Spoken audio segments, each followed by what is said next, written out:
U saradnji sa Komesarijatom za izbeglice i migracije Republike Srbije, opština Paraćin obezbedila je sredstva i danas u prostorijama te lokalne samouprave potpisani ugovori za kupovinu 3 kuće.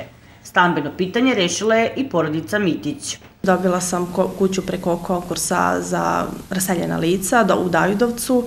To nam je bila jedna stavka koja nam je jako značila kao mladoj porodici. Tako da smo jako zahvalni svima. Stvarno smo zadovoljni sve, znači nismo imali nikakvih problema, polako smo jedno po jedno radili, nigde nismo žurili, postepeno smo išli sve i nismo imali nikakvih problema, stvarno sve pohvale sva.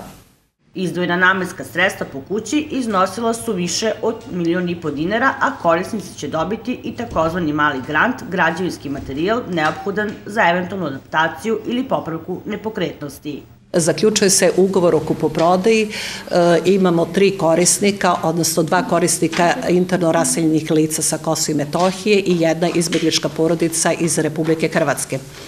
2 kuće su u mestu u selu Davidovac, znači to su za interno raseljena lica i jedna kuća je za izbegličku porodicu ovde u gradu. Ugovor o saradnji je zaključen 2023. godine i tada je ta vrednost bila za kupovinu tih kuća do 1.700.000 dinara.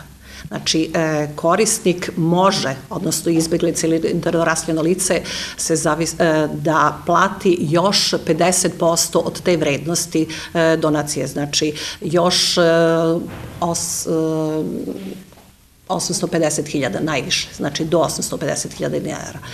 Vrednost malog granta, znači za realizaciju kupovine građevinskog materijala je do 250.000. Svi korisnici sa kojima je danas opština Paraćin potpisala ugovore prezadovoljni su što će poboljšati uslove svog stanovanja, a neki će se u kuću useliti tek posle renoviranja.